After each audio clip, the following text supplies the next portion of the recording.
Good afternoon, students. Good afternoon, sir. Good afternoon, sir. My voice clarity is there, na? Yes, sir. Yes. Okay. Are you seeing my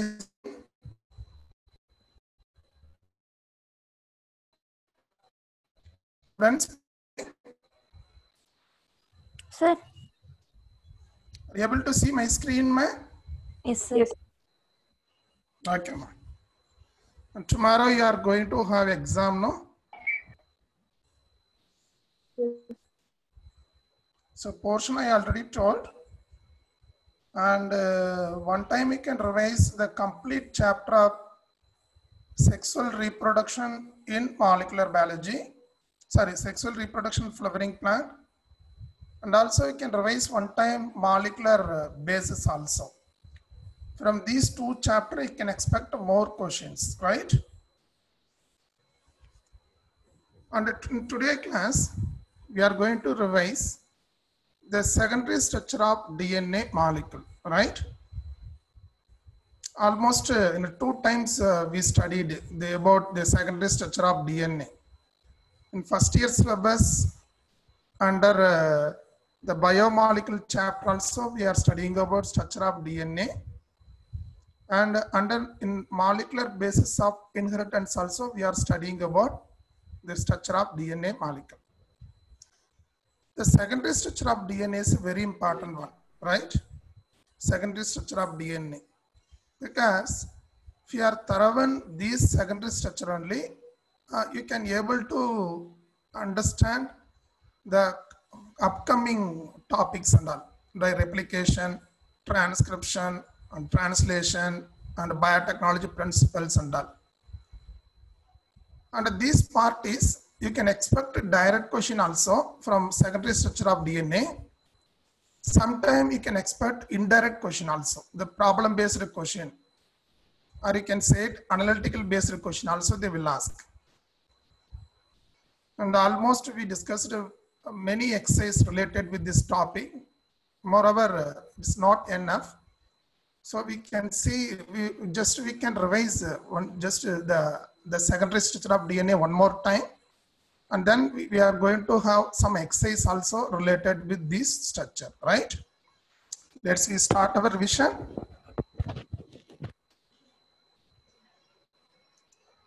Let's start our class, ma. Yes, sir. Okay. So the secondary structure of DNA. So we know that all biological macromolecule, they can assume some level of organization. Mostly the level of organization biological molecules are, there are 4 levels are there. Primary, secondary, tertiary, and quaternary structure. But DNA, in DNA molecule wise, only there are 2 levels of conformations are there. Primary conformation is there, secondary, and further level, when the DNA molecule packing into chromosome, they can assume tertiary and quaternary level of organization also, right? Here we are going to see only the secondary structure of the DNA, right? We know that where the DNA is present inside the nucleus. So what form the DNA is present? We know that the DNA present as it's a double helix, right? Now you can see, we want to derive the structure of DNA molecule, which is found in most of the living organism. So just blindly, you can believe that now only we are going to derive the DNA structure. For deriving structure of DNA molecule, there are 2 lines of investigation, because the many scientists that try to find out the structure of DNA, because they want to propose and they want to determine the structure of the DNA molecule, so that they are doing lot of investigation. So among whatever investigation done by scientists, in that there are 2 important investigation. 2 important investigation help in derivation of DNA structure. You see, many scientists, they are trying to find out the structure of DNA, but in that So the two scientists work helping us to derive the structure of DNA molecule, right? So here it's a double stranded DNA. So one investigation name is called X-ray crystallographic studies, right? X-ray crystallographic studies. The X-ray crystallographic study also, sometimes we will call it as X-ray diffraction study also. Both are same, right? One first line of investigation is X-ray crystallographic studies. And second line of investigation is Chargaff rule. With the help of these two investigation, we can derive the structure of DNA. Okay, that is a double standard. Nothing but it's a secondary structure of DNA molecule. Are you clear with this, ma? With the help of these two line of investigation only, we are going to we are going to predict the structure of DNA molecule. Actually, today's whatever structure we are studying in books, so this structure is based on these two investigation only. One is X-ray crystallography, another one is Chargaff rule, right, ma? So next we can see here. So first method, first line of investigation, right? First line of investigation, how we can say, it is X-ray crystallography. X-ray crystallography. Second line one, so Chargaff rule. First we will study about X-ray crystallography. This X-ray crystallography is it's one of this physical method, or it's a technique. This technique also can call it as X-ray diffraction study also. X-ray diffraction studies. Like now you see, if you want to find out any errors or any damages in our body bones, just what we are doing, we are taking X-ray. Like, so we got to find out the actual structure of the molecule, DNA molecule or any other molecule. For that, one of the method is X-ray crystallography. What is that exactly X-ray crystallography? Na? It is an experimental procedure. X-ray crystallography is nothing but it is an experimental procedure used to determine the atomic and molecular structure of crystalline molecule. Okay. Just by if you're taking any molecule, not only DNA, even protein, carbohydrate, anything, from that you can prepare crystal. With the help of the crystal, you can find out their atomic and their molecular structure. So that kind of experimental procedure, you can call it as X-ray crystallographic study. Abbreviated form is XRC, right? So this is a method. It is one of the experimental method used to determine atomic and molecular structure. What the atoms are, how the atoms join it, and what kind of structure it giving, how the fiber will look. So everything, okay, you can analyze using this particular technique. So that method name is called, we are saying that X-ray crystallography, right? And first, but by using this method, you can study atomic molecular structure of any molecule, not only DNA. So any crystalline molecule, like you can study proteins, protein crystal, you can study polysaccharide crystal, you can study lipid crystal, anything. But here there are two important scientists. One is Mo Rice Wilkins. The scientist name is Mo Rice Wilkins. Another scientist is Rosalind Franklin. Rosalind Franklin. So these two scientists, what they did, with the help of this X-ray crystallography instrument, first they are taken the fine images of DNA, fine X-ray images of DNA. Just they are taken DNA sample with the help of this X-ray crystallography. They are taken the pictures, the diffraction pictures of DNA. And after taking the diffraction picture, they analyzed what are the atoms are there, or what are the molecules are there. Like you see, for any damages in our bone, just we are taking X-ray. With the help of that X-ray picture, the doctor is examining when any fraction is there, or any defect is there in bone. Similarly, these two scientists, Mo Rice Wilkins, Rosalind Franklin, these two scientists, they have taken the fine images, X-ray images of DNA crystals. And with the help of this X-ray photograph, so what they observed, the photograph on this, it showed that DNA contain two strands. So when observing that the photograph, it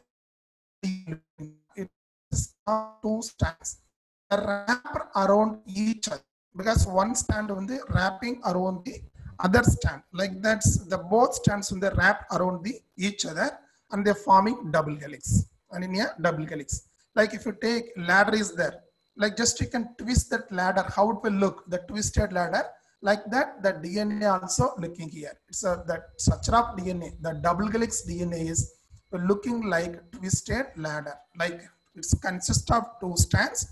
Two strands are around each other in a double helix. So with the help of this X-ray photograph, they found this the structure of the DNA molecule, right? And also the X-ray photograph, whatever they got, it was suggest that the DNA was short of helix. So like short of helix with 3.4 Armstrong and periodicity. And periodically there are some helix are there, the twisted nature coils are there. The coil size is 3.4 Armstrong, right?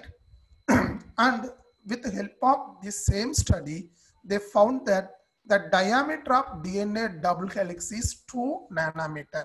So the diameter of, so the DNA double helix is 2 nanometer. But the 2 nanometer, which is equal to 20 Armstrong, right? 20 Armstrong.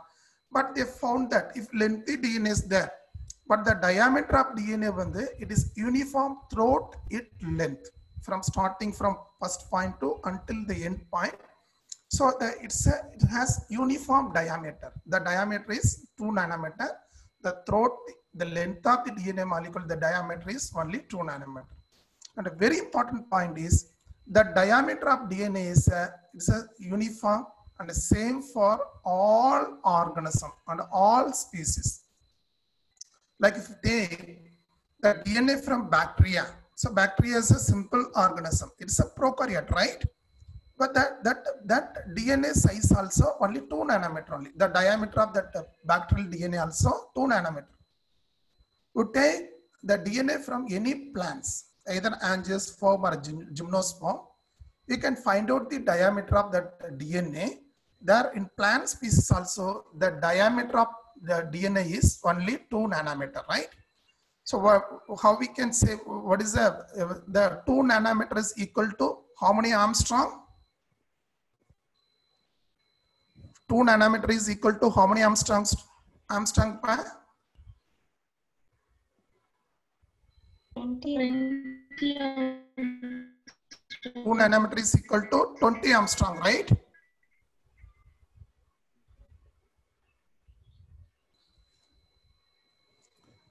And what is the diameter of DNA in angiospermic plant?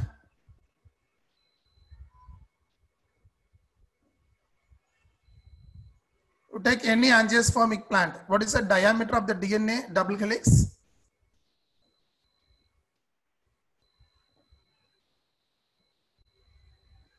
So for all species, the diameter is only 2 nanometer or 20 Armstrong, right? And the diameter is uniform throughout the length of the DNA molecule. But these scientists who did this X-ray crystallographic studies on DNA molecule, Rice, Wilkin and Rosalind Franklin, with the help of this study, they found that the diameter of DNA is a double-stranded one, and it's a twisted, the double helix is twisted nature, and the diameter of DNA helix is 2 nanometer or 20 Armstrong. And also they told the diameter is constant for all living organisms. But these scientists, they failed to propose definitive model for DNA molecule. So there is a definitive structure for DNA molecule. So because they are tried, but they failed to derive the structure of DNA. But they found something with the help of their investigation. They are given some information about the DNA molecule, but they failed to propose the definite structure of DNA molecule. Okay, these are extracrystallographic studies, right? Are you clear with this part? So next we can see here Chargaff rules. Actually, the Chargaff rules were given by the scientist name is called Erwin Chargaff. Erwin Chargaff. So that we are saying that Erwin Chargaff rule, or you can say generally Chargaff rules also. Actually, Erwin Chargaff, the scientist's complete name is Erwin Chargaff, along with his colleagues. Actually, he is working in laboratory in university, along with the other scientists, with the colleagues, those are working. He performed the base composition analysis of double stranded DNA. What is that base composition analysis? Just he's taken this double stranded DNA and he made it as a fragments. And he analyzed what are the bases are there, or what are the nucleotides are there, how the nucleotides are joined, and which one responsible for joining up this nucleotide, what is the bond, everything he did. That is a base composition studies on DNA, right? Who did this one? Erwin Chargaff. And based on his analysis, base composition analysis on DNA molecule, and he proposed some important generalization about double stranded DNA. He proposed some important generalization about the structure of double stranded DNA molecule. So this all important generalization together you can call it as, so all generalization together you can call it as Chargaff rule, right? So because he's doing some investigation, so whatever finding he got, whatever data he collected by his investigation, and based on that, he proposed some important generalization, right? Like maybe the DNA look like this, these bases are there, one base joining with like this. He proposed some important generalization about double stranded DNA. These all the generalization together, you can call it as Chargaff rule, right? All we are calling as Chargaff rules, right? But the very important point here is the Chargaff rule is applicable only to or only for double stranded DNA. But the rule is not applicable for single stranded DNA and single stranded RNA molecule. So already we listed, right? So there some organisms they are having single stranded DNA, some organisms they are having double stranded. The nature of DNA may be linear or circular, but RNA is always single stranded. The Erwin Chargaff rule, because he did base composition analysis of only double stranded DNA, so that based on his analysis, he proposed some important generalization. So these generalization together we are calling as Chargaff rule. The Chargaff rules are applicable only for double stranded DNA, not applicable for single stranded DNA and RNA molecule, right? And Chargaff discovered 1 minute, man.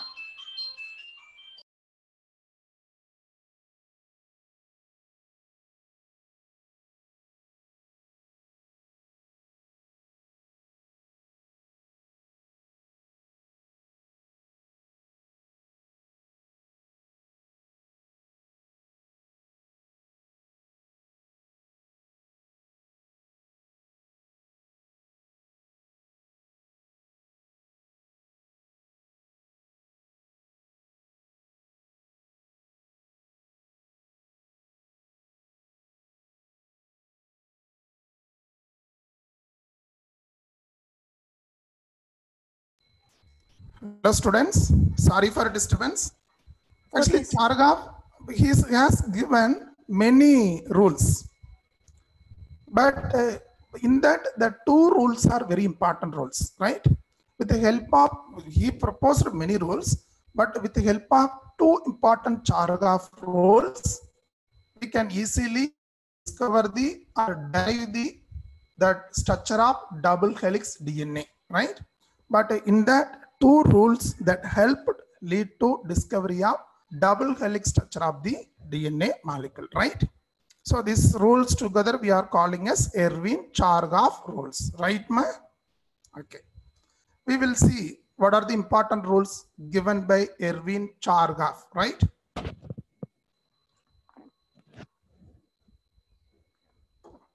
The first rule you can look here.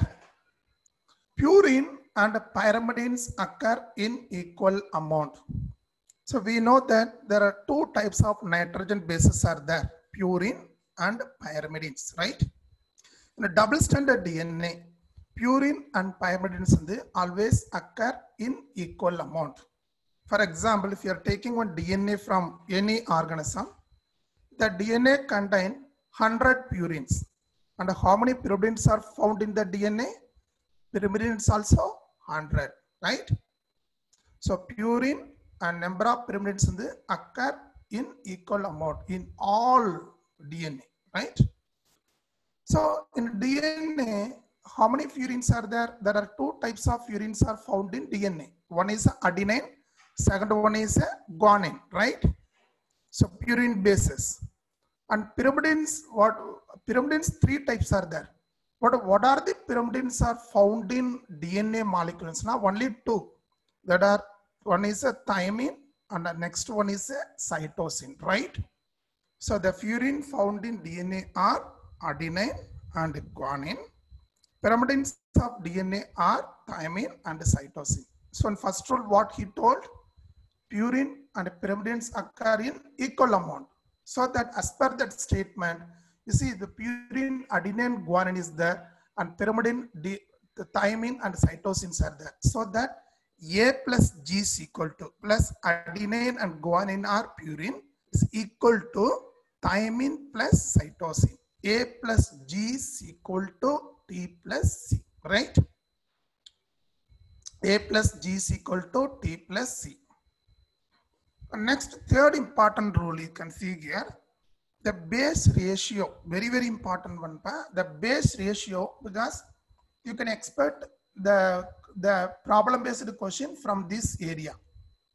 So the base ratio, adenine plus guanine divided by thymine plus cytosine is equal to 1. It's a very, very important one. Base ratio, adenine plus guanine divided by thymine plus cytosine, it's equal to 1. Like you see, first point we told no. So number of purine on the equal to number of pyrimidine. If you take one DNA, if the number of purine bases are 100, pyrimidines are 100. You put 100 by 100, what we'll get? We'll get 1, right? That's why they are given. The base ratio, adenine plus guanine divided by cytosine plus thymine, it's equal to 1. This value is constant for all species. If you take DNA from any organism, like you take DNA from bacteria or virus or lower plants or higher plants, lower animals, higher animal, even human being also, you can find out this base ratio. The base ratio is always equal to 1, right? And the fourth important rule you can see, the base ratio, adenine plus thymine divided by guanine plus cytosine. Actually, how we can remember na? We know that double stranded DNA, adenine always base pair with thymine. Guanine on the always base pair with cytosine. Okay, in that way you can remember this point. Base ratio, adenine plus thymine, cytosine plus guanine is specific for species. That is a very, very important. It's a specific for species. So that this base ratio may vary from species to species. If you take this bacterial DNA, it gives some base ratio that may be differ from the other organism. This base ratio is specific for species. And what is the use of finding out this base ratio, adenine plus thymine divided by guanine plus cytosine? With the help of this ratio, you can find out or you can identify whether the DNA belongs to what species.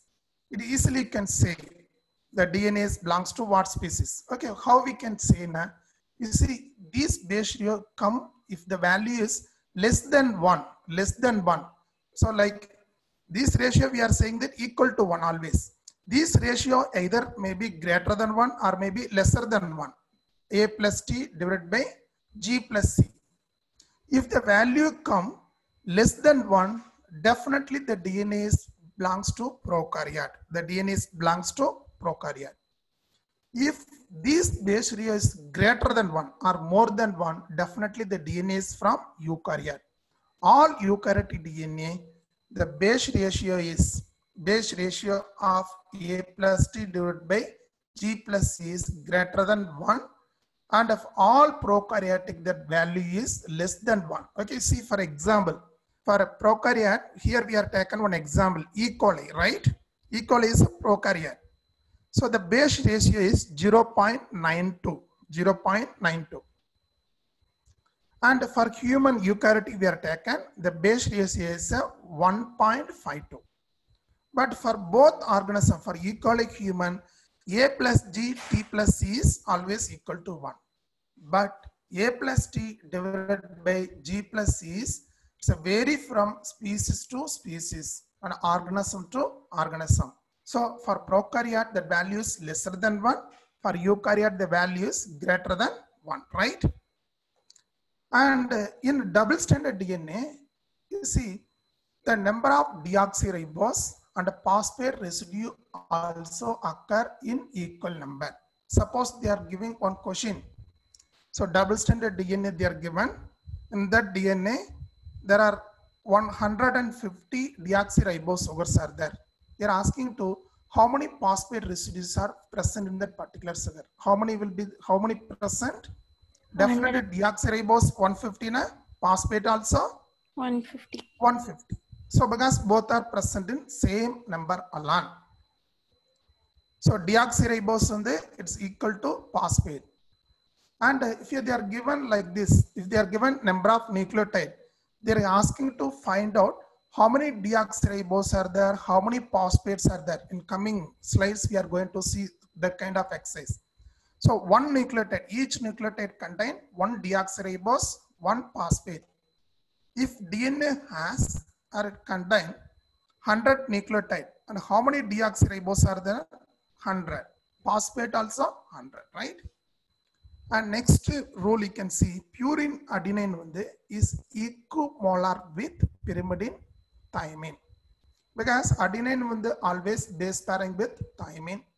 So that the number of adenine found in one particular double stranded DNA, so how many numbers are there? The same amount only thymine also present. Suppose in out of 100 nucleotides base pair, there are 35 nitrogen nucleotides are adenine. Definitely another thymine, how many numbers are present? 35. So the adenine base so it's equal to, so actually the thymine and adenine they occur in equal amount. That is very, very important. Similarly, the purine guanine is equimolar with pyrimidine cytosine. Purine guanine and pyrimidine cytosine also occur in equal amount in given double stranded DNA, right? So these rules are, because these rules are together, you can call it as Erwin-Chargaff rule. Erwin-Chargaff rule. And based on this X-ray crystallography and based on Erwin-Chargaff rules only, so we are able to derive the structure of double stranded DNA. Are you clear with this up to this? Yes, sir. Okay. Next we will see the secondary structure of DNA. Who has proposed this secondary structure of DNA molecule? Actually, in 1953, the year is very, very important. 1953, James Watson and Francis Crick. These two scientists, on the basis of the previous information, whatever information, the based on the X-ray diffraction studies, because they got that photograph of X-ray image. I think I forgot to show that photograph.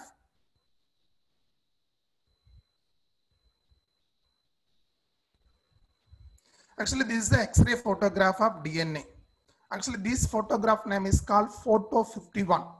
So this is by using DNA crystals, they are taken this X-ray image. The real image, this is a real image. And with the help of this image, the James Watson and Francis Crick, with the help and based on the basis of X-ray diffraction studies photograph and the Erwin Chargaff rules. So these two scientists, they proposed very simple but very famous helix model for the double helix model for structure of DNA. Actually, the structure of DNA, whatever we are studying now, it is not a real structure. That is a model proposed by James Watson and Francis Crick. Okay, because they are analyzing the investigation whatever done by Rosalind Franklin, Maurice Wilkins, and Chargaff rule. Based on that, they are proposing one model. So very simple, but that model is very famous. Most of the scientists accepted model. That model, how we can call it a double helix model for the structure of DNA. So a double helix of structure of DNA molecule. Okay. For that discovery or for proportion of this structure of DNA, so these scientists, James Watson, Francis Crick, and along with Rosalind Franklin and Wilkins, they awarded with the prestigious Nobel Prize in the year of 1962. Okay, here you can see 2 years they are given. One is DNA discovery year. When they discovered 1953. Who has discovered or who has proposed structure of DNA? James Watson and Francis Crick. What basis they proposed? Based on X-ray diffraction photograph of DNA molecule that were taken by Rosalind Franklin and Maurice Wilkins and Erwin Chargaff. And they proposed a model to explain the structure of DNA. That proposed model is very simple and famous. That model name you can call it as DNA double helix or double helix structure of DNA molecule, right? For the discovery of the double helix structure of DNA, so these scientists, James Watson, Francis Crick, and Franklin, the Wilkins, these scientists, they awarded with Nobel Prize in the year 1962. Are you clear with this, ma? Yes, sir. Okay. So we see some exercise related with this one, right? You see one simple exercise here they are given.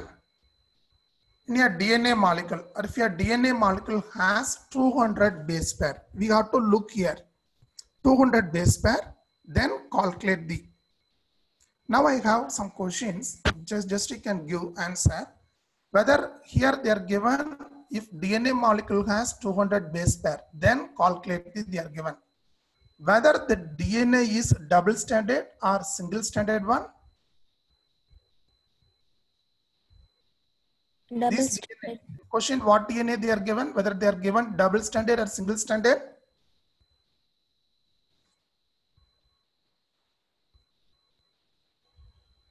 Double stranded, sir. How we are saying it's a double stranded?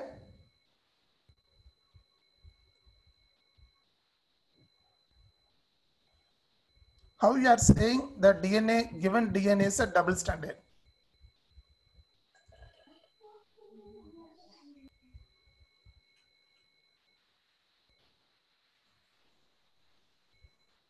Students? Yes, sir. They given the base pairs if Very good, very good, ma'am. Very good. They are given as a base pairs, right? That's why we recalled one then. So because double stranded, we have to use the unit base pairs. If it is single stranded, you have to say what bases. Bases or nucleotide or bases, right? Here they are given as a base pair. Definitely the DNA is a double stranded one, right? Very important one. But here they are asking the number of sugar and phosphate molecule. We have to find out in the DNA how many number of deoxyribose are there and how many number of phosphate molecules are present. And next we have to find out number of glycosidic linkage. So you see, you can find, you see 200 base pairs now, and how many bases are there? So one base pair is equal to two bases, right? 200 base pairs now, so that the number of nucleotide found in DNA is 4000, right? Double strand, each strand contain 200 nucleotide, right? You see here one strand is there, here another strand is there. All together we are saying that base pair. Suppose here if it is adenine is there, here what is present? Here thymine is there. Like that, if it is here cytosine, here guanine is present. Like that 200 base pairs. So nucleotide wise, how many nucleotide you can say na? In one strand 200, opposite strand is 200. Totally number of nucleotide found in the DNA molecule is 4000, right? So we know that each nucleotide contain one nitrogen base and one sugar, one phosphate, right? One nitrogen base, one sugar and one phosphate. So totally 400 nucleotide, so that the DNA molecule contain 400 nitrogen base, 4000 deoxyribose and 4000 phosphate. And here in each nucleotide, how the nitrogen base is joined with sugar na through N-glycosidic linkage. So that now we can say how many deoxyribose are found? 4000. How many phosphates are found?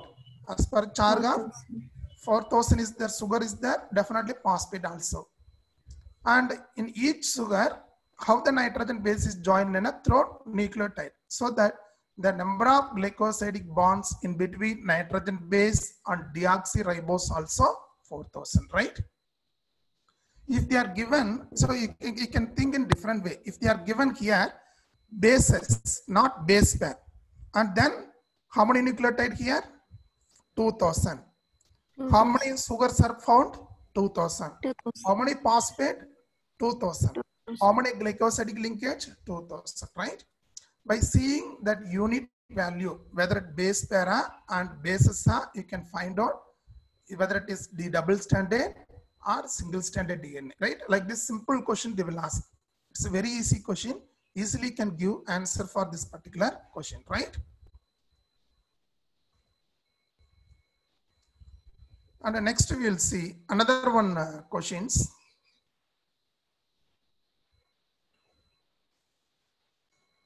Here I can see the DNA was, I think already you practiced many, already you are attended like this question many, even though you can listen. DNA was extracted from Streptococcus bacteria, right? Streptococcus bacterium, it's a bacteria.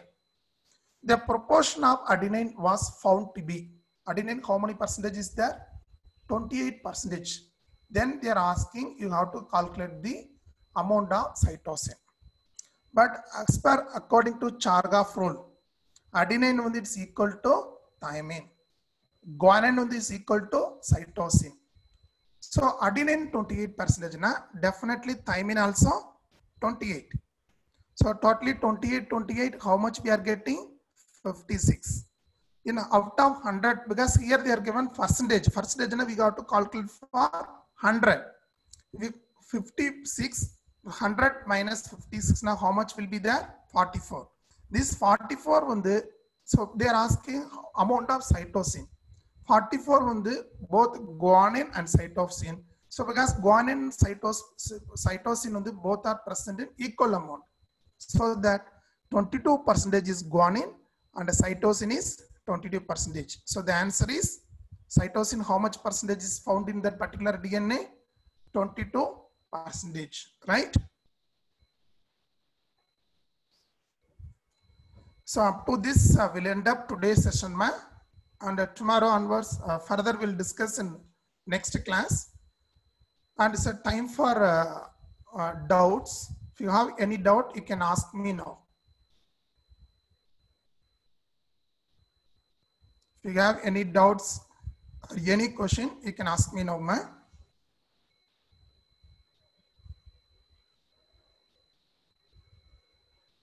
Girls, boys,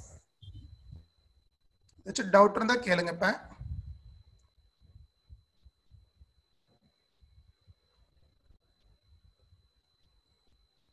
No doubt, ma? Saran?